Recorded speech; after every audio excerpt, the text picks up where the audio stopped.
All right, welcome back to Draws and Fades, episode 90, preview of the Players' Championship at Tpc Sawgrass in Ponte Vedra Beach, Florida. I'm your host, Owen Vrabel, joined by my co-host, Matthew Miller, What's going on, guys? Welcome back. and producer, Nick Boss. What's going on, boys? How we doing? Not too shabby. Doing Little 1 week hiatus after I had a bit of a family emergency last week, a little bit of a health scare, but all is well. And we're back. One of the best fields of the year, Players' Championship. Nothing but excitement this week. Hopefully, we'll be able to have our friend Steffi Smalls on at some point in the future. But yeah, I'm excited. I mean, we have coming off a week where it was absolute chaos on the course all weekend at the Arnold Palmer. So we will, give you guys a recap of Scotty Scheffler's win last week at Bay Hill. Won at 500 par. And we'll get into a course preview at Tpc Sawgrass. Weather could be an absolute issue this week. So we'll give you our strategy for betting. We'll give you our one-and-done picks. Huge purse for OAD this week. So big make-or-break week for us. Need it. Need it. Odds list on FanDuel. Like I said, one of the best fields of the year, if not, in the top 3 or 4, just right up there with the majors. So we'll give you our outright plays, top 10s and 20s. As always, give us a follow on Twitter at draws_n_fades. And check out our YouTube channel as we're trying to grow that as well. Appreciate all the love on Apple and Spotify. Subscribe, 5-star rating, give us some reviews. We love it. So we didn't record last week, but obviously we, indulged in some plays. And we had some potential going into the weekend. And I mean, it was very easy for things to just unravel quickly. So I felt pretty lucky to have Billy Horschel in the mix come late Sunday, and Scheffler was an absolute stud. I'm sure you felt like Rory could have been in the mix, Matt. Yeah, well, obviously he started off Red first hot. round leader, shot -7 the first round. All he had to do was shoot +1 the rest of the way. He would have won. But a lot easier said than done. Those Friday afternoon tee times got hit by some tough conditions out there. I was out there actually at the event, and there's a lot of bogeys being made. I could tell you I was up close for a few of Rory's.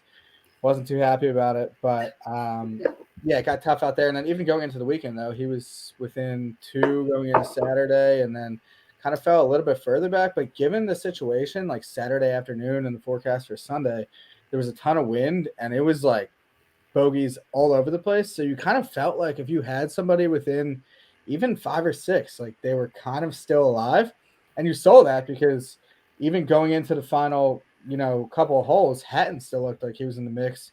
And he started the day -1 or -2 and kind of got in with a low number early because later on it was playing extremely tough. Guys were lucky to make par on most holes out there.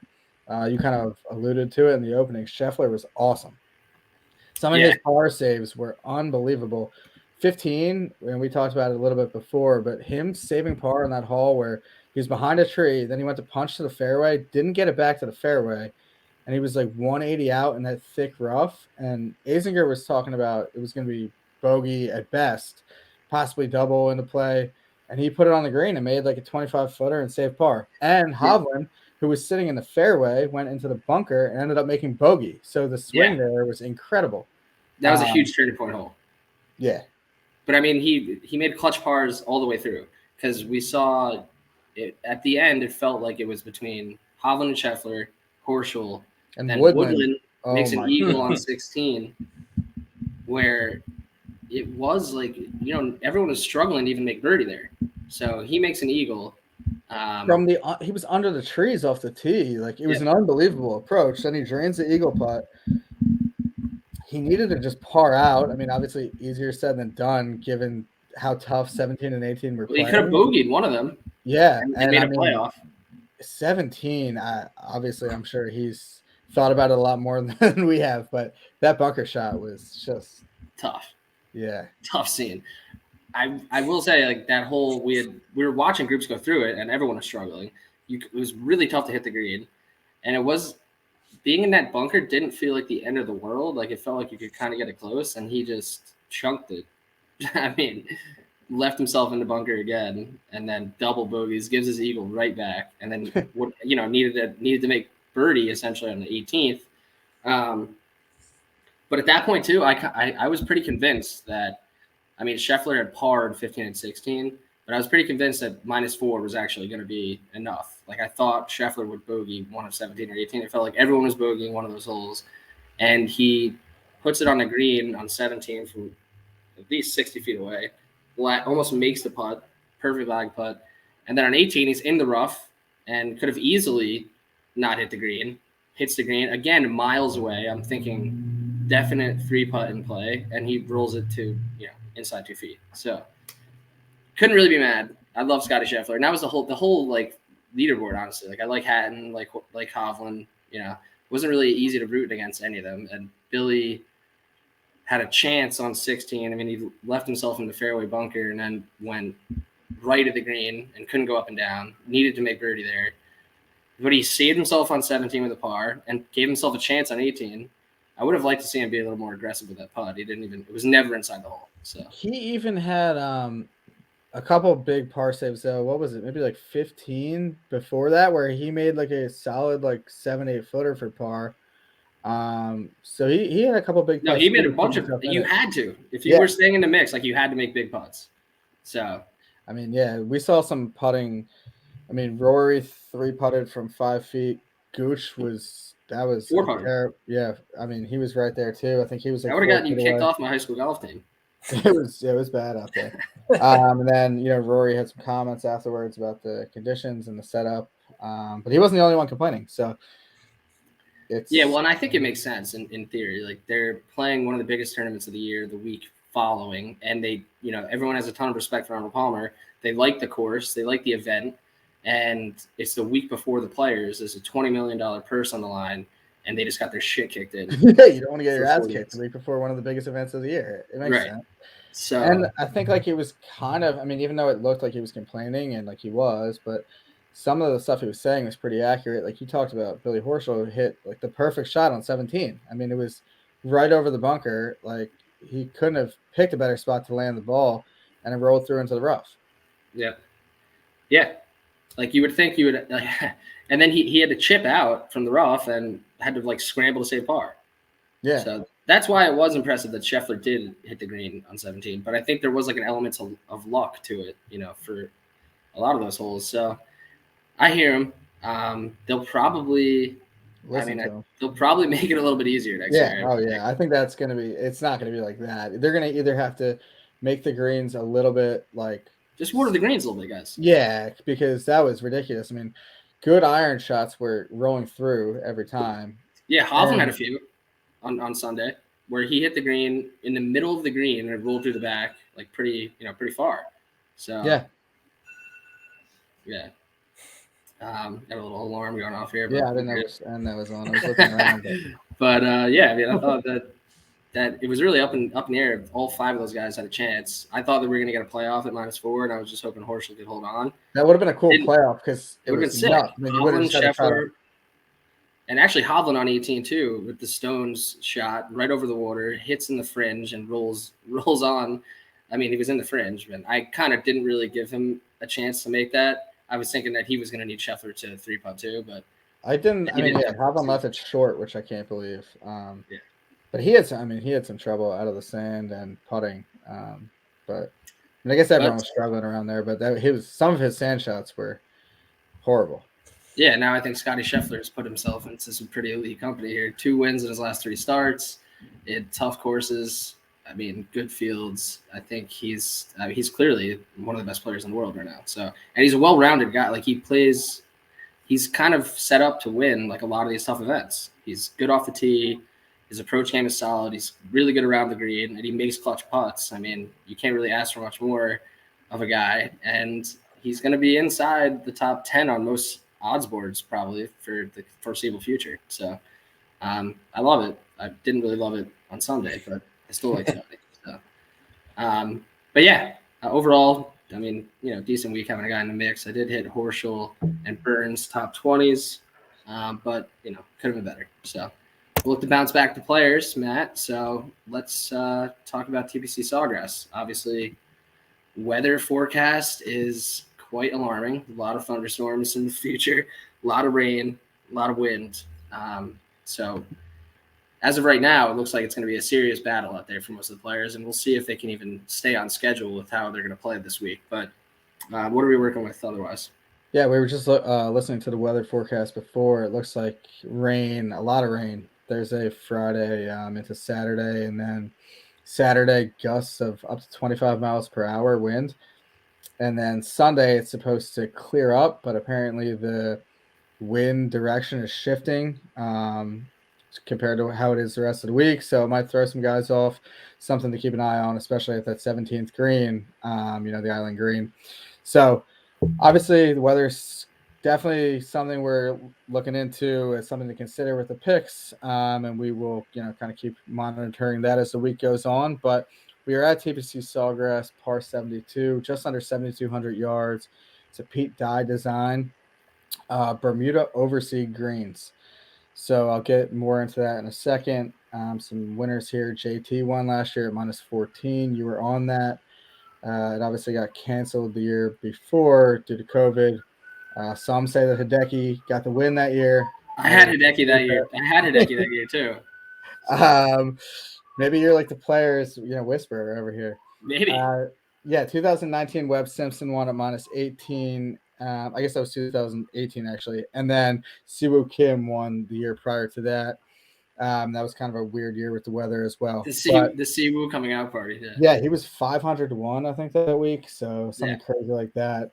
He came out of nowhere. I know he spoiled a few of my tickets that week. Wasn't too happy with him, but he's grown on me since. Yeah. So the Bermuda overseed greens, it's different type of green than we've seen from the pure Bermuda here in Florida the last couple of weeks. Only a couple courses on tour have these greens. I believe it's Innisbrook for the Valspar, the greens at the Waste Management, and PGA West.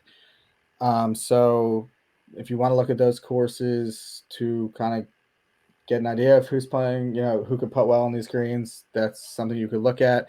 I will say some of the guys who have won this event, like JT, Rory, Sergio's won, it's not exactly guys that you would put as like elite putters. So maybe it's something that you just don't want to look that much into this week and kind of get mixed up in your head about, because Adam Scott's played well here too. Yeah, exactly. Yes, and he's won this a while ago. But yeah, so that's something that, if you want to look into it, you can, but I'm probably personally not going to look that much into it. What are in play on 17 holes this week? So it's all over the place. You have a lot of trouble to get into.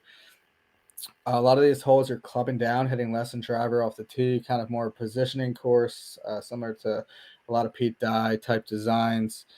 Approach is going to be key. It's key every week, but especially this week, knowing that, you want to, the greens are smaller than tour average, and around the green is actually, a lot of guys have talked about how tough it is. So I think, getting it close to the hole and hitting good approaches is going to be the key this week.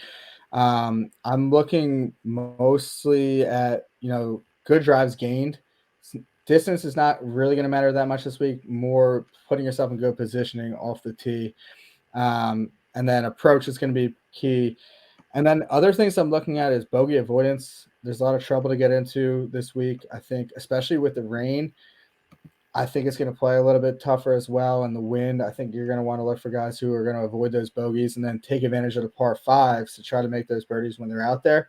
I think it's going to be more, one of those weeks. And then around the green, I think it's going to be important as well, just because it is, kind of going to be a little bit tougher to hit the green with, the wind and all that taken into account. So I think there's going to be kind of an element of scrambling your way around and toughness to the course this week. I don't know if you had any different thoughts or anything else to add, but no, I like that. It's definitely an approach week, but you kind of have to be pretty close to elite with your irons and the ability to scramble, like you said. Strokes gained around the green is going to be important this week as well. We've seen guys win in different ways. We've seen different types of players win here, but I don't think, driving distance really matters too much this week. It's more about just positioning yourself to give yourself a chance to hit greens in regulation. So I think greens in regulation are going to be clutch too, especially if you're worried about a guy's short game.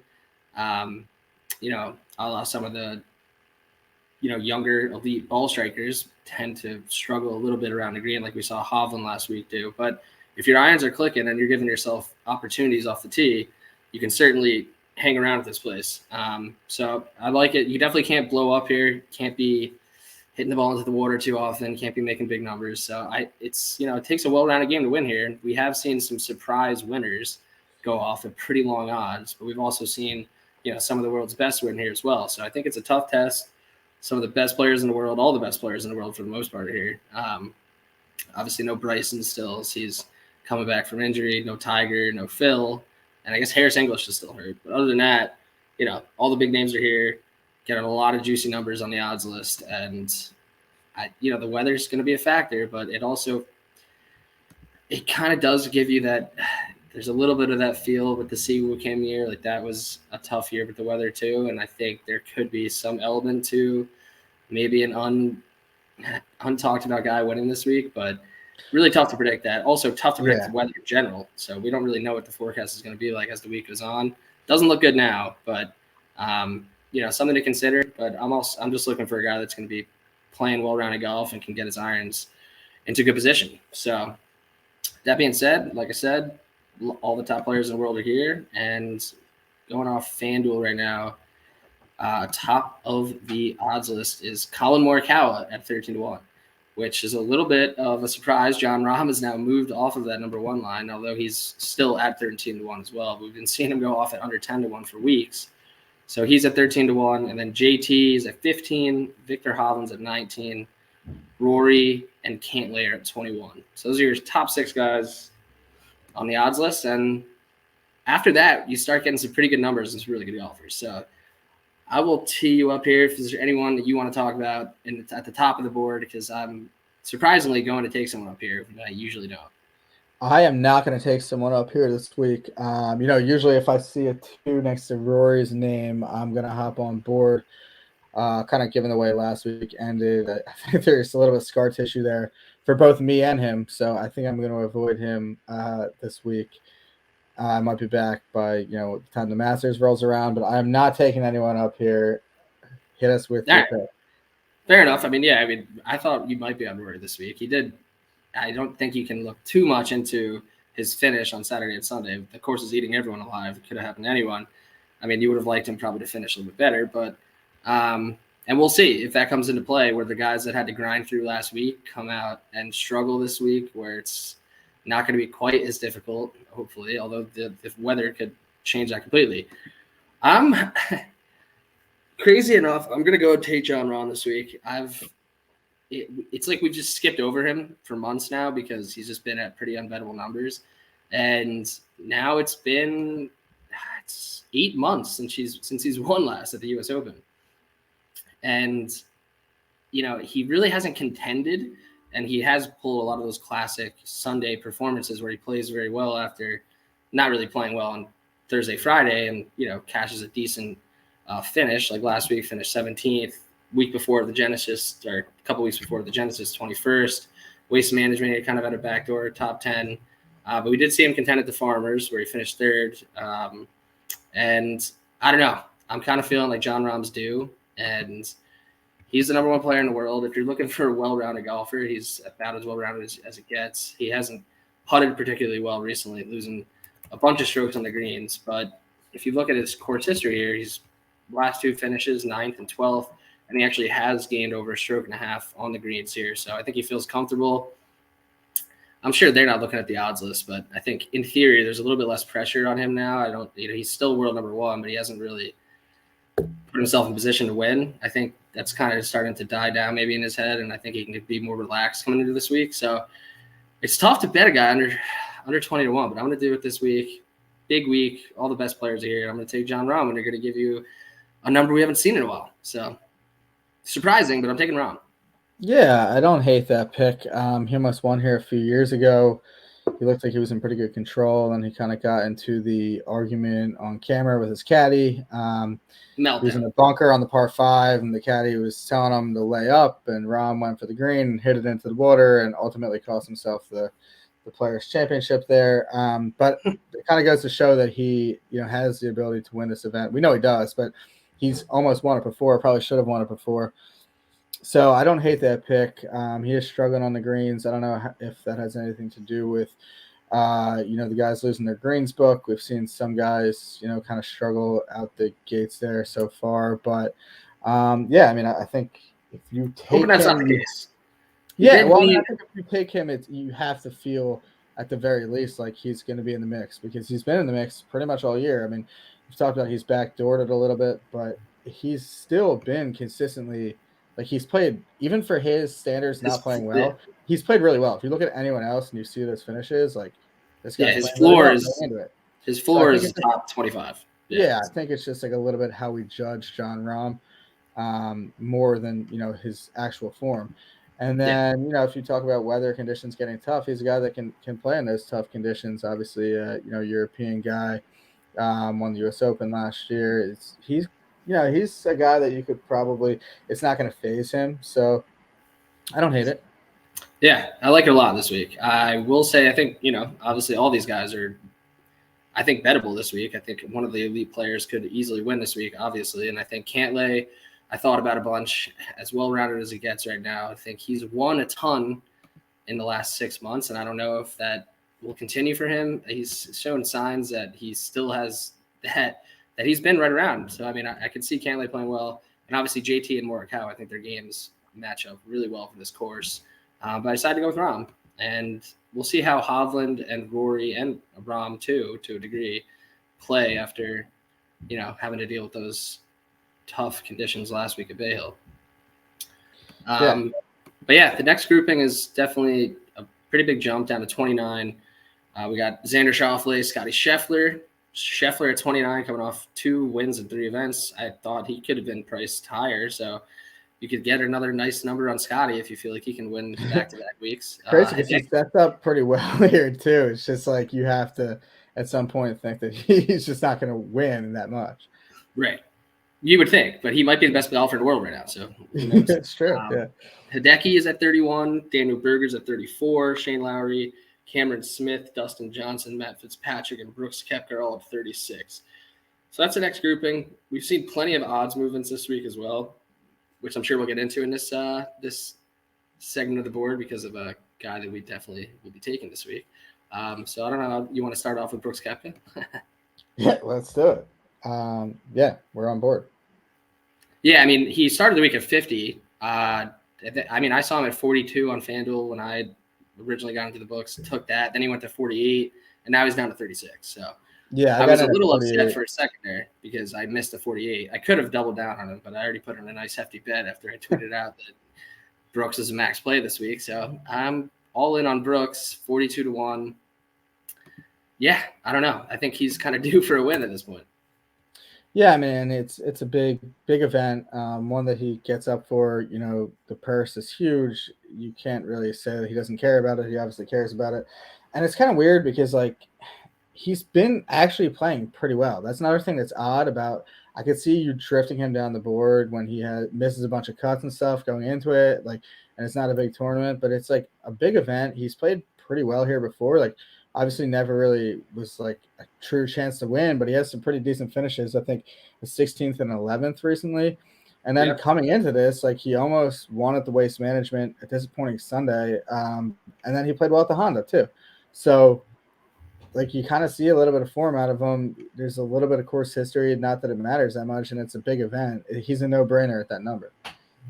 Yeah, 100%. As soon as I saw it, I was already thinking about Brooks this week, regardless, because I do think he obviously gets up for these events. I thought we were going to get a good number, much better number than I was anticipating. And even if you just look at, his finishes on Pete Dye and similar type, course comps, has been really good at TPC River Highlands. He's been good at Tpc Sawgrass. I mean, he's gained in all 5 major statistical categories in both of those years that he finished inside the top 20. Likes the greens here. And yeah, we've seen him play pretty good golf recently. I mean, obviously we were hoping for a better finish on Sunday at the Waste Management, but he was right there, had a couple of crucial missed putts on Sunday. But he played pretty well at the Honda. He struggled a little bit on the green, but you're going to get Brooks maybe not needing to hit driver on every hole. I think he's as good of a long iron as you're going to get in this field, and we know he's clutch when he needs to be with his short game. So I think Brooks is going to add a little Players Championship to his mantle this week. and we're getting and honestly, with the way the finish happened at the Waste Management too, like the thing that really killed him, and you kind of just got into it this a second ago, he like didn't hit a fairway on Sunday until like the 8th hole. Like he was playing from the cactuses and all over the place. It was a mess. He's going to be able to club down this week, and he's not going to have that issue. You would hope, hitting irons off the tee or less than driver. So hopefully that won't be the problem. And he's one of those mentally tough guys where he's in it. You feel like he's going to close it out. Yep. So I'm sure we will not be alone on the Brooks bandwagon this week. I mean, anytime he goes off at anything over 40, it feels like a must bet, especially in a major type field event. This is, the 5th major, one of the best fields you're going to get all year. He's going to be. Yeah, I think last year was 4th strongest. Yeah, behind the U.S. Open, PGA, and the Open. Yeah. So I love it. It was not a surprise to anyone listening that we're going to be on Brooks Koepka this week, but I think relative surprise to most of our listeners, I'm going to be on Cameron Smith this week. He's really starting to grow on me, and I think his number is in a fair spot with how well he's played over the last 6 months. We obviously saw him win at the Century Tournament of Champions in a good field. He has that short game, kind of similar to Scheffler, where he's a young guy with an elite short game, can give him a big advantage on the field, and I like his game in the weather. I think he's going to be able to grind through any type of tough weather adversity. And I got a feeling about Cameron Smith this week. He may be my one and done pick as well. But yeah, he's just been clutch for about 6 months. I mean, going back to WGC St. Jude in August, really like where his game's at. And like I said, just well-rounded. I mean, his 8th in strokes gained short game in his last 24 rounds in this field, 14th in approach, 11th in putting, and he's played relatively well on the comp courses as well. Takes advantage of the par fives. I'm gonna say I have a hard time believing that Cam Smith isn't going to be relatively in the mix come the weekend. So I like Cam Smith a lot this week. Yeah, I don't hate that. I think it's a solid pick, especially when the wind gets going. And obviously he played out of his mind at the Tournament of Champions when he won. So. He putted the lights out. I think he's kind of due for a big one. Sooner rather than later. He's turning himself into like a really good player, and I mean he's already there. But like I feel like in the last like 2 years, he's gotten like so much more respect and deservingly so. But now you kind of feel like he can win these big events. Similar to Scheffler too, he competes at a very high level at these tougher events. And he always plays 17th here last year. So I think Cam Smith's going to compete this week. Okay, I like that. I have 2 more guys in this range. I am going to take Xander Schofley. Okay. 13th at the Genesis. Last time we saw him, 3rd at the Waste Management, where he could not buy a putt, and 34th at the Farmers. Came out of the gates struggling a little bit with his irons in 2022, but the last 2 events he gained 4.2 strokes on approach at the Waste Management and 3.2 at the Genesis. So it looks like he kind of has that back to figured out. He has changed his putter recently too after the struggles he had at the Waste Management. He gained strokes putting at the Genesis. Maybe that's going to help. Maybe, who knows? We talked about putting earlier, in the intro, how you can weigh it how you want this week. I'm not focusing too much on putting this week. So if Sanders, stays good tee to green and, is the well-rounded guy that he is, I think that he's going to be in the mix and he has a chance come Sunday. He is a second place here previously as well.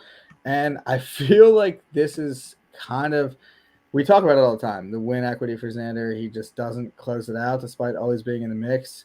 But now you're getting kind of a fair number on him. Like he's drifted from that high teens to the high 20s, which is kind of where it starts to become worth it to take a chance. And historically, the Players has kind of been one of those events where like guys win that haven't been able to like get the big win. We saw Sergio win here before he got his major. Ricky Fowler's won here. Matt Kuchar, Adam Scott before he's a major champion. So this has kind of been like a breakthrough spot for a lot of guys. Obviously, it is a big event, so anytime you win it, it's going to be a big mark on your resume. But it kind of has been a spot where guys have broken through. So I feel like this might be the week for Xander. I think it's a good enough number where I'm going to take a shot at it.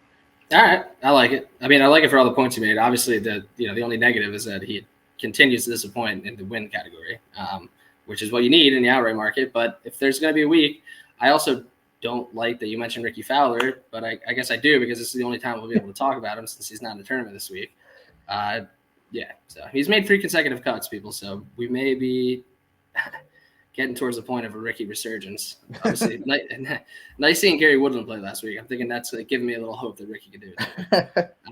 But yeah, I like the Xander pick. I think, like I said, well-rounded, can be elite with his irons, and we'll see if he can close the door. And I like your angle there on this being a big win for a lot of guys here that, haven't necessarily closed some of the big ones. So I like it. Who else you got in this range? I am going to take Daniel Berger. Okay. Going back to Berger here, got him at 35-1. His irons have been really good. He's first in the field in approach, last 36 rounds. Tee to green, he's been really good. He's good and good drives gained. He obviously had that horrific Sunday at the Honda where he was up by 4 or 5 and kind of fell apart. Yeah, that was a travesty. It was bad, but he's had a week off to recover from that. And yeah. I mean, if you think about it, it was a really bad Sunday. So if you think that he can get past that mentally, which I think he can, he's a pretty chill guy. He's saw him back out on his boat the next Monday. Yeah, he's a PGA Tour winner. He's wonderful. But that was he looked dominant the first 3 rounds. That's a guy that he's playing so well. It's at the top of his game. He, has played well here before in the past. He was 9th last year. He made 5 consecutive cuts here. He had another top 10 back in 2016. Kind of feel like he's another guy that really he's kind of due for winning one of these big events. I still consider the Charles Schwab to be a pretty big win because that year everybody played in that event. It was the first event out of the gate. Yeah. COVID, so it was a strong field. It was Charles Schwab, huge win. I mean, ordinarily it doesn't sound that good, but given the circumstances that year, everyone was playing. That was a big win. People forget that. Yeah. Yeah. So I'm gonna keep banging it home, but he's gonna get another big win this week. I really like Berger. I think he's gonna pick up where he left off in round 3. I'm ruling out the Sunday collapse there. Horrible weather. Just forget about that one. Yeah, I'm forgetting about it. He played well enough to convince me that he could do it again this week, and I'm back in. And actually, I wasn't even in on him at the Honda, so it was one of those things where I was it didn't even hurt me that he lost because I wasn't on him that week. I kind of just saw enough to convince me. That would have been a tough one to swallow if he did win. Yeah, because he's one of our guys. We've been. We were worried about his health issues, but it seems like that was clearly not the problem on Sunday. He destroyed himself early in that round, and then had trouble kind of getting it back. So I like it. Danny Berger, definitely one of our guys. I considered him, but went with Cam Smith in this range, and since I'm taking Rahm, kind of moving farther down the board with some of my other picks. But I mean, Berger has been one of the most elite iron players in the world, so if he can kind of keep that going, he's going to give himself plenty of opportunities this week. And I do like he plays that low ball flight with that little fade he's got going, and I think he can play through the elements. And yeah, I don't think that the narrative of him not being able to close, I don't think he's thinking about not being able to close big events or stuff like that. I mean, he hasn't really had the chance at many bigger events, and I think he's kind of at the point of his career where he's playing his best golf. So I think that narrative is kind of thrown out the window. We'll see how he plays this week, but I like it. So yeah, I think this range is going to be popular regardless. Hideki, obviously has played well here. He had a great first round in the year that got canceled to COVID. Shane Lowry will be popular because of the, weather narrative where, he's the Irishman that can play in all elements, even though he shat down his leg at the Honda on Sunday when he had one hole in the rain and he couldn't play anymore, and he had to complain about that. But also it was he was so eager to not be in the rain that he just got up and just didn't even take a second off the tee. He teed his ball up and just swung right away and missed way left and did himself in. No, the rain the rain broke his brain. He didn't know what to do. Took no time to even he's on the last hole. The tournament's on the line, and he was right. As if he was just trying to finish up the round with his buddies and hit bar. He just got he was cold. He swung right away. Yeah. So I mean, obviously that's a joke because he has won an Open Championship before, so I know he can play in the elements, and I think that there is something to be said about that. But I'm just not going there this week. And then obviously DJ at a huge number, 36. I think he'll be popular. He just hasn't shown much, and obviously will be devastated if he wins at that big of a number. I'm not on it, but there's so many interesting options as we get further down the board. And Matt Fitzpatrick, similar to the Lowry effect, I think at a tougher course or the conditions might be tough. People love to go to Matt Fitzpatrick. Not for me. Under 40 to 1. Much better numbers on the board than Matt Fitzpatrick, who is still yet to win a tournament on the PGA Tour. So he's got to be the most popular guy for like turning in no results. Yeah. People love to take him outright for whatever reason because he never wins. No. But there are a lot of guys who don't win. So yeah, that's true. And Scotty Scheffler is one of those guys. Now he's won 2 out of 3. So yeah. But he's still young, so I don't, I'm not going to judge people for taking him. I'm just not going to do it. So in the next range, we're getting close to 50. Corey Connors at 46, Jordan Spieth at 48, Sung Jae, Joaquin Niemann, Will Zalatoris, Billy Horschel at 48. There are a bunch of guys at 55 on FanDuel Sportsbook. Tyrell Hatton, Sam Burns, Adam Scott, Louis Oosthuizen, and Taylor Gooch. So again, great group of golfers here, getting some really good numbers, and there's going to be more numbers to come as we get through. But this is a nice range, man. Who are you taking here? Yeah, so I have a Billy Horschel ticket that I had put in last Thursday morning that I got at 100 to 1. He's down to 48 now, so I feel pretty good about that, especially with the pretty nice finish pretty up. Nice. Yeah, it was like really wish I joined you on that when you said that, but I was kind of hoping he was going to win for me last week, and then I didn't think he was going to win 2 weeks in a row. So he didn't win. Well, so now I'm kind of wishing I had 100. Well, that was the thing. I was like, come Sunday, obviously rooting for him for you, but in the back of my mind, I'm like, him winning, like I would have had to probably rip up that ticket because I don't think he would have won like 2 weeks in a row in like crazy tough conditions. Even though I guess that logic doesn't really make sense, but I just think it's so hard to win. I must like him a little bit more that he like came in second last week. Mentally, but he is playing extremely well coming into this, regardless of his finish last week. Second, 16th at the Honda, 6th at the Waste Management, and 11th at the Farmers. He's the last 2 weeks he gained 5.8 and 4.9 strokes on approach, and he's gained at least 4.5 strokes putting in 3 of his last 4 events. So he's coming in hot, and it feels like he's due for a win. Hopefully it's this week. The number was just kind of really big for how he was playing, so I hopped on board, and now I'm feeling pretty good about it because I've doubled the value there. Yeah, I mean that's a great value. Like I said, I definitely wish I took it. Now I'm not going to take it at 48. I think, and I do think there's going to be something about playing through Sunday in that competitive environment where hitting good shots wasn't necessarily benefiting you. I think Billy might be a little mentally worn out, but we'll see how that plays out.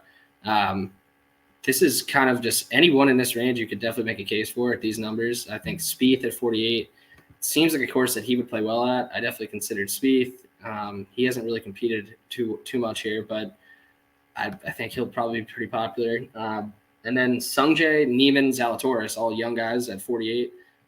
And even Corey Connors, I think you can make a case for all of them with their ball striking that they could be in the mix this week. Don't really trust Niemann or Zalatoris to really get it done with the short game, but we saw Niemann play absolutely lights out of Riviera, so if he can do that there, he could probably do it anywhere. So I considered all 3 of those guys as well, but I moved on to someone that's just going to keep banging the drums, and he's going to have a huge year, Sam Burns. And he got back on track a little bit last week. Huge get back on track week. And, obviously never at all competed for a win, so I think that line of thought that I was just mentioning where, kind of competing at the Arnold Palmer last week might have taken a bunch out of you. I think he finished really early on Sunday, came in the top 10, played really well, putted really well. He obviously loves Florida golf, so I think he's going to be ready to roll this week. And this is kind of one of those courses where I think Burns over his career will continue to have opportunities at. And I think his game is well-rounded enough where when he's got it going off the tee, he can get hot with his irons, and we know he can make big putts. So I like Sam Burns this week at 55 to 1. Still feeling like it's the year of Sam Burns. It's just been a little bit of a setback over the last month with 3 missed cuts. We're back on track with the 9th at the Arnold Palmer. Big week ahead for Sam Burns. How has he played here? I don't even know. He's only played here once and he missed a cut. So okay. Yeah, I guess the question for him, I mean, he's got a little bit to prove as far as like big events. Definitely. Finishing wise. But you can say that about a lot of guys, before they go out and win a big one. So yep. And you obviously mentioned too that the putting service is a tournament that he won at the Valspar. Yep. 100%. So he's gonna feel comfortable here. it's the weather might be a problem with Sam. I don't know how he's going to react to that, but I trust Sam to give me. I don't know. I don't know how much I can really say I trust him, but at this point where I'm getting numbers over 50 again, I'm just going to ride the train. Well, I think last week was all you could have asked for out of it. Like he got out of the slump. He turned in a good result, and like he made me money. He cashed me top 20. He wasn't enough in the mix where he's really like worn down. Like he never really had a chance to win. He just like got himself back to his confidence back. Yeah. Got his swagger back. Was good on the greens. I mean, he gained 6 strokes putting last week, so I think that's potentially really tough to duplicate. But I don't think he needs to. I don't think he needs to gain 6 strokes putting to win this week. I think the rest of his game can kind of complement that, and hopefully just give him a little bit of confidence coming into this week. So yeah, he's going to be one of my picks in this range. And then I think we might be on the same page with this one. Adam Scott at 55-1 as well. Yeah, I'm back in on Adam Scott. Took a break the last 2 weeks. It was a little nerve-wracking when he was playing well, especially at the Genesis. I didn't want to miss out on an Adam. I guess Neiman kind of took everyone out of the field, but yeah, kind of crazy actually. He's putted really well recently. He's he's gained 7 strokes at the Genesis and over 6 strokes last week at the Arnold Palmer. When you were saying that about Burns, it might not be realistic to keep that going. I was like, well, pump the brakes. Let's keep it going with Adam. Well, hey, I mean, did it 2 weeks in a row, so we can't say that it's not possible to do it 2 weeks in a row. But yeah, obviously, former champion at this course. Had a tough finish last week at the Arnold Palmer, but again, was never really in contention. I wish he wouldn't have double bogey finished to not cash the top 20. But was it 9 years in a row he's made the cut here? He has a 12th place finish in 2016, 6th in 2017, 11th, and 12th in 2018 and 19. Pretty much just loves his course. He gained strokes in every metric that would matter. I like that he didn't even play with a driver last week. Yeah, I was just kind of setting himself up for strategic ball striking off the tee this week to get himself positioned to hit greens in regulation. And if he's putting as well as he has and feeling as comfortable as he is right now, I think he's certainly a guy that could be in the mix and is going to feel really good at a course he's won at and at an event that he continues to play well at. So I think that was kind of a must play at 55-1. Yeah, I'm with you. I mean, I like that he did that as well off the tee last week. He's not gained strokes 2 straight events off the tee. He was bad last week, in an approach, but I think there's a certain element of that we talked about in the opening where it was just so difficult last week that you don't know how much of that was just kind of how hard the course is playing versus him not hitting the shots that he wanted to hit. He was really good at the Genesis with his irons, so if he kind of brings that back, if he's finding fairways and putting the way he's putting, if he hits his irons the way he did at the Genesis, he's very live and he loves this course. So I like you said, I think you have to take him at this number. I feel like Adam has one big win left in him. I think he's got multiple big wins left in him. I mean, after what we've seen recently, like when his irons are on, he's one of the best iron players in the world. His swing is like one of the most pure things you'll ever see. And obviously the putter sometimes can be an issue, but I think you got to ride the hot streak right now with the putter and at a pretty good number for Adam Scott. So I like it. Yeah, he's another guy. Yeah, no, and he's another guy too, actually, that not to, keep adding on, but when the weather gets tough, he's one of those Aussie guys. He's good in the wind. He's good in tough conditions. He's a veteran, knows his way around the course. I think that would almost benefit him the tougher it gets out there. Yeah, definitely. And just a note on a couple other guys in this range. Obviously, Hatton finished really well at Bay Hill last week. Of course, he's played well at.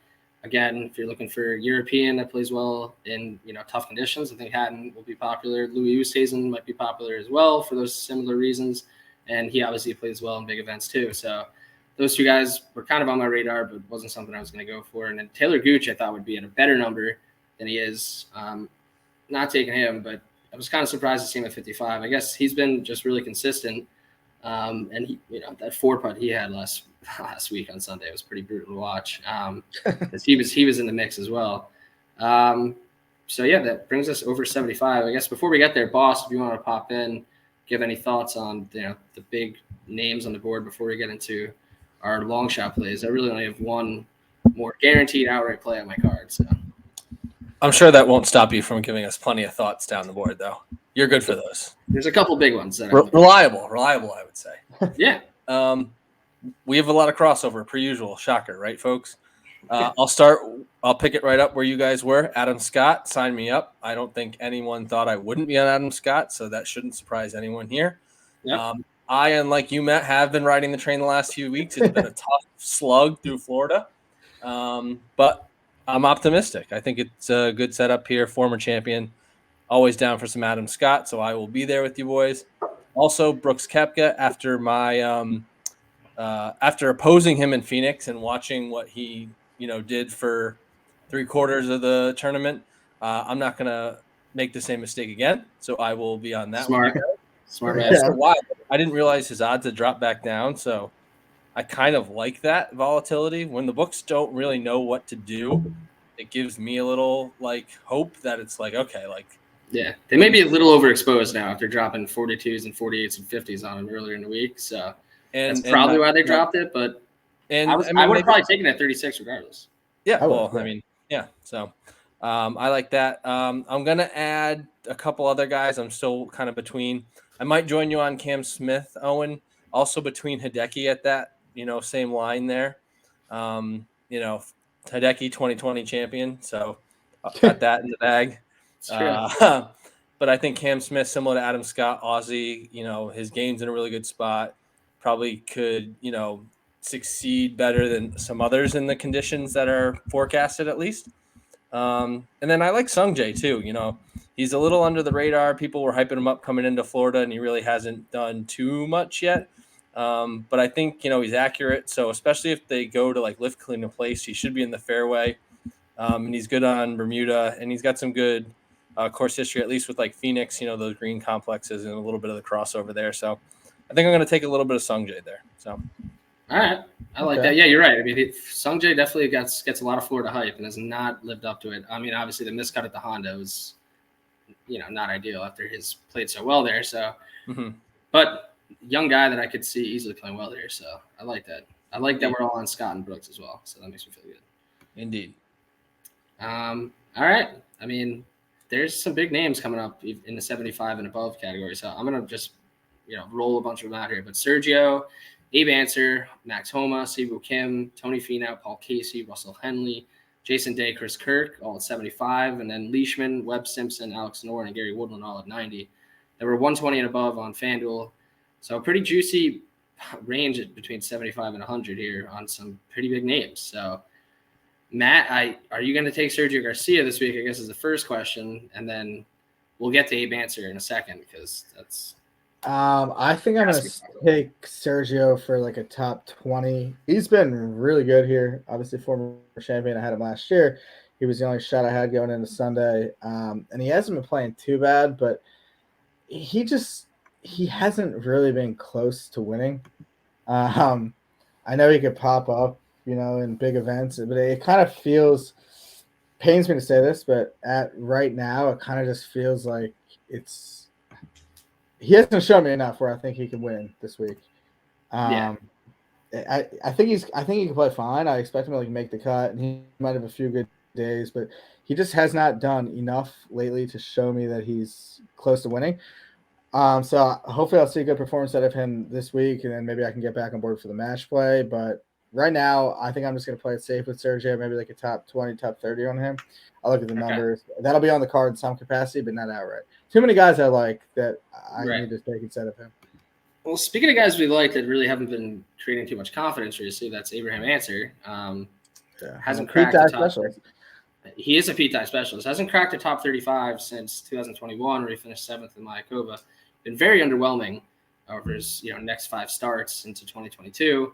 But like you said, P-type specialist. I mean, he's 6th over his last 24 rounds in strokes gained total at Innisbrook, 9th at TPC River Highlands, a nice comp, and then even at TPC Sawgrass, he's 12th in strokes gained total in this field, where he does have 2 top 20 finishes. So 75-1 on a guy that we've continued to talk about. It's hard to not take Abe at this number as a long shot play. And yeah, I guess 22nd last year, but any course where he doesn't, he was 12th in the year before. Yeah. So I mean, any time where you don't need to be super long off the tee and can kind of position yourself in good areas, although Abe has definitely gained some distance off the tee too. But yeah, well, you know what? 2019 was kind of where my love for Abe came from. the Players. I took him live that year. Because he was playing so well. I was like, man, I like this guy. I didn't really know too much about him at that point. And I'm like, man, I really love this guy's game. I took him live, and we've been on board ever since. This could be a coming out party for him, too. I mean, obviously, he did win the WG St. Jude back in October, but I mean, this feels like an event. Obviously, he's comfortable, finished, 2 nice finishes, in his 2 appearances here. And we always say it, but of course, Webb Simpson is won at means that Abe Answer can definitely win here. So, yeah, 75-1, pretty nice number. Yeah, no, and it kind of just feels like it's. I mean, you can say this with a lot of guys, but it's going to come down to like how he hits his irons. Because the thing about Abe, like, when you watch him, he's pretty much always in the fairway. And obviously, that's a slight exaggeration, but like he's so accurate off the tee, it's unbelievable. He's like so effortless, and he's just always hitting it straight. So if his irons are like dialed in, and he tends to put himself in good position off the tee at these Pete Dye courses, like if he gets the irons going, I mean, he's very live. It's a good enough number where, I mean, obviously we're going to take him, but yeah, well, and he's gained close to 4 strokes on approach in both of his 2 times here. So, yeah, I mean, it comes down to that, and then can he make the big putts, which has been kind of hit or miss with Abe over the last 6 months or so. It's like he's kind of been frustrating because we know how good of a putter he can be. It just hasn't been as consistent as we'd like. But 75 was a no-brainer, I think, for anyone that listens. It was pretty much a no-brainer. So, but I think there'll be other popular guys here. Siwoo, obviously, this is one of his courses. Siwoo Kim loves it here. Max Homa, Tony Finau, and Paul Casey, both pretty big numbers for those guys. Obviously, those were 2 of the big names that I mentioned week in and week out as guys not to bet on because they don't win enough. Finau's kind of taken that away, but he just hasn't been playing well. So I think it is wild. I mean, if you were told in January 1st, like, hey, you could take Tony Finau at the Players at 75-1, you'd probably be on board. Yeah, I thought about it, but not doing it. I think you could think about it with a lot of these guys too. Even Jason Day has played well. Obviously, here he's a former champion, has 2 other top 10 finishes. And what we've seen in 2022 has been pretty promising. The 3rd at the Farmers, 24th at Pebble Beach, starting to look like, the Jason Day of old, but I just don't know how many peak performances he's still got in the tank. And I'll have a couple top 20 plays in this range. I'm going to take Russell Henley for a top 20 and Webb Simpson for a top 20. Webb coming off this injury, not exactly sure how that's going to play out, but the Daniel Berger injury is kind of giving me hope that it's really tough to gauge how affected they are. He hasn't played in over 2 months, so I think we're going to see what we get with Webb. But if he's feeling healthy, I think the 90-1 number is pretty egregious, and I think that his top 20 odds will be more than worth it to take a stab at him being healthy and being at a course that he loves. Plus 310 on FanDuel right now, so I do like that.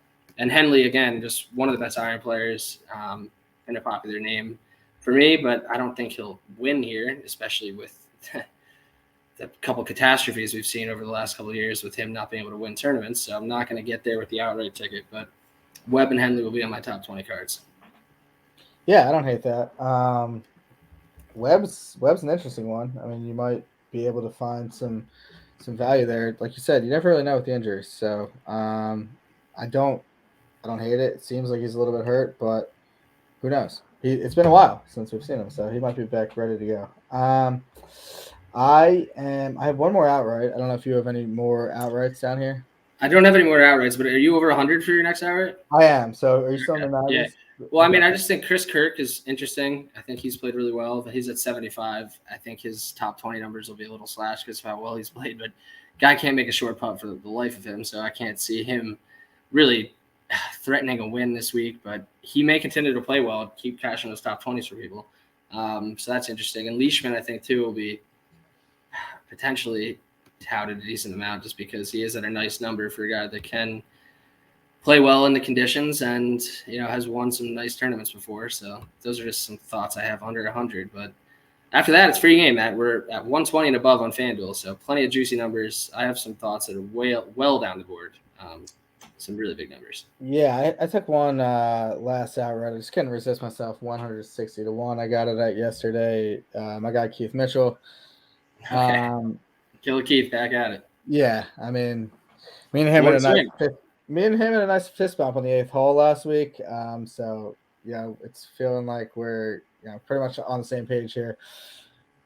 61st last week, but prior to that, he had a 9th at the Honda, 10th at Waste Management, and 12th at Pebble. So he's playing really well.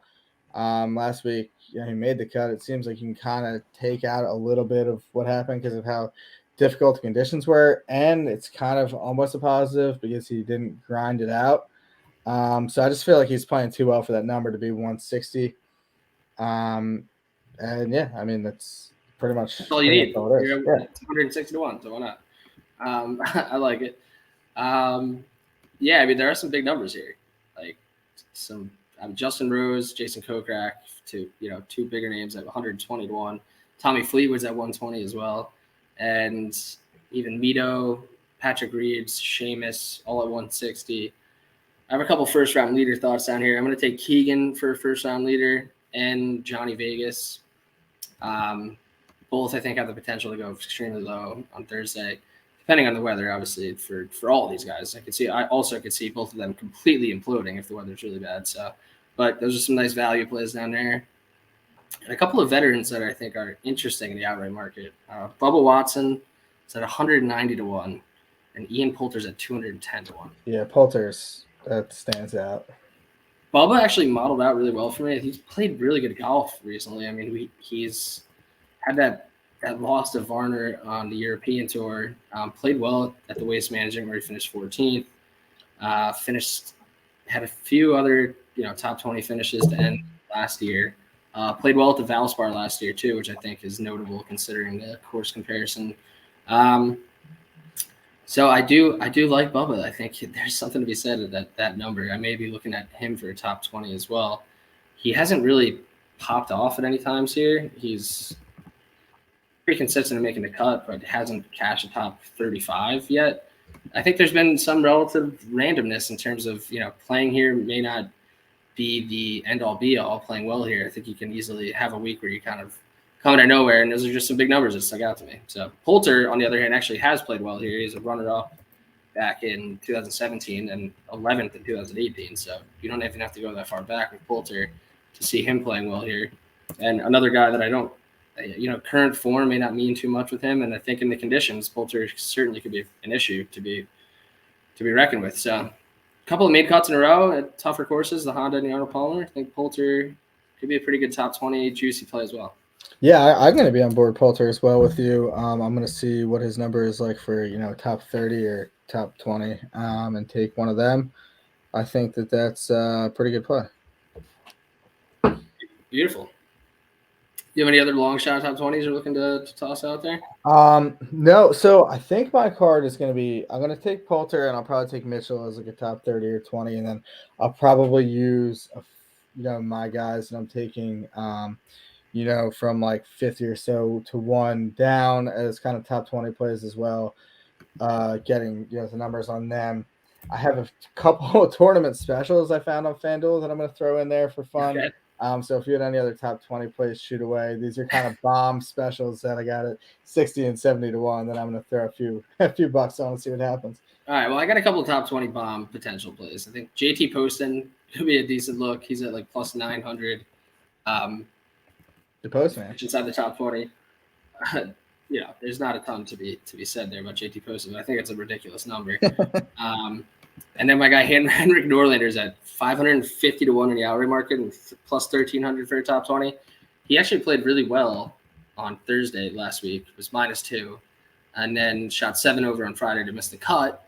But I think there's enough there where if he's hitting his irons well, he could definitely stay at least in contention for a top 20.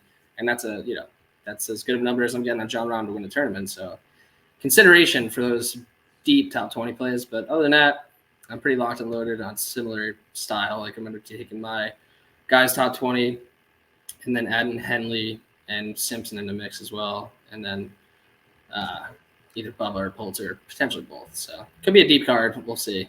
But yeah, so hit us with those. What are they, like parlays essentially, right? Yeah, so I have a 60 to 1 top 20 parlay, including ties though, which is good. Brooks Koepka, Billy Horschel, Daniel Berger, and Matt Fitzpatrick all to finish in the top 20. That's 60-1. I hate that Fitzpatrick's in there, but it's 3 guys that I'm taking outright. I mean, it stood out. And to you me can so see much. Fitzpatrick easily coming in the top 20. Yeah, so. like I can see Fitzpatrick being the guy he is, like slithering into the top 20, and everyone being like, "Oh, he's so good in bad conditions." So yeah, I'm feeling that one was good enough for me to take a shot at. And then the next one, unfortunately, also includes Fitzpatrick, but this is 70-1. Xander top 5 finish, Berger top 10 finish, Fitzpatrick top 20 finish, Interesting. including ties. Right. It's kind of surprising that that's only 10 points higher, to be honest. Yeah, I guess it's one less person, but yeah, I mean, top it's one 5 less is person, but you obviously need tough. Berger to be top 10 and Xander to be top 5. Yeah, it seems tough. I probably like the Xander first is one kind better. of like the top 5 king. If Berger plays well, it's which I think he is. Like, I mean, Fitzpatrick screws me on these two. Like, I'm gonna hate him even more. I know that's what's gonna happen. Well, I'm hoping that doesn't happen for you, but well, thank we'll you. see how that goes. But just to recap our picks before we get into one and done thoughts with Boss, I'm taking John Rahm, Cam Smith, Brooks, Burns, Adam Scott, and Answer. I may add a bomb with Bubba or Poulter, but potentially just lock it up with the outrights I have. And then top 20, Cam Smith, Russell Henley, Webb Simpson, Answer and Burns, and some first-round leaders I'm going to be looking at Vegas and Bradley. May actually add one of the favorites as well for first-round leader because we saw Rory play really well at the first round last week, so I think that's certainly up for grabs this week with one of those guys. And Matt, what do you got? Yeah, I have Xander, Berger, Brooks, Adam Scott, Billy Horschel, Abe, and then Keith Mitchell deep, and then some sort of combination of those guys and Ian Poulter in finishing positions, and then those 2 long shot parlays that I had mentioned as well. 2 long shot parlays. I mean, that's gonna be great. Those are crazy. Good hunting there on the board, Matt. They're just they just were too fun to pass up. FanDuel's been offering a bunch of those actually. I'm gonna have to take a peek at those. Yeah, well, they really get me on the NBA ones. I just throw them out there because the odds are so big, and I lose every time. Well, that's why we're not an NBA podcast. So. That's true. All right, yeah, one and done, guys. So currently it's not under 3,000 anymore, 3,188. But big week, 3.6 million to the winner. The top 3 are all going to make up over $1 million. So this is a week to make some big moves. So it does feel like you should be inclined to take one of the bigger names. I have Cam Smith locked in right now. I may change it, but I've also used Rahm. I've used Rory. I've used a few of the other bigger players. So kind of hoping for a Cam Smith low-owned one-and-done week and him get inside the top 5. And, I mean, if he wins, I'm going to be jumping, big time into standing. So that's where I'm at. Yeah, I haven't used Rahm yet, which is interesting. But right now I'm leaning toward Daniel Berger, and I feel like he's probably not going to be overly popular either. And if he has that breakout moment, I mean, put me right back into position because I'm hanging around you. I think I'm somewhere 3,088th or something. So it's not very good. I need to get back into hopefully inside the top 1,000 after this week. So I mean, a win would be we're inside the top 500. So yeah, so let's do it. I think I'm going to take Berger. I think it's a big spot. He's kind of been our guy all along. I'm going to ride with him. Well, if you guys want to feel better about your one and done positions, I am currently at the 4,000 mark, which means I'm hanging around people who are forgetting to put their picks in, and I have place to pick every week. So it's a struggle over here right now. I'm assuming this guy is probably going to be the top guy this week, if not one of the top 3, but I'm going to go with Colin Morikawa because I need that full 3,600,000 payout. And I think he has a very strong case to do that this week. I know a lot of people are going to have him, but I just need the money. So It's either him. I've considered going to Rahm, who I'm assuming will also be right up there with him. So I'm going with my gut, which, to be honest, now that I'm speaking it out, probably isn't the way to go based on how my gut has led me this year with one and done. But that's where we're going. So everyone take that information accordingly and pivot. I think Rahm may actually get pretty close to a 20% pick this week. Yeah. I think a lot of the guys, Morikawa, JT, and Rahm, I think will all be very highly used. And I think Yeah, so I You think take that second tier guy, man. It's a big opportunity to slide in there. I think you guys are well positioned in that, second tier, if you would, quote unquote, with guys that have high upside this week. So love it. But hey, next week we're at the Valspar, where we also have some good vibes. I hit on Sam Burns last year, so let's keep that rolling. Hopefully something good happens for us with the players this week, and we could definitely use some good vibes in the one and done contest. So yeah, and we're close to the Masters. We're getting very close to the Masters. What is it? How many? 3 weeks or something? Am I wrong on that? Month away. 4? Month away. 4 maybe. Yeah. All right. Well, Matt's not really our sub yet. A month away. So, all right, let's do it. Another Draws and Fades episode in the books. We're getting close to episode 100 too. So talk to you next week.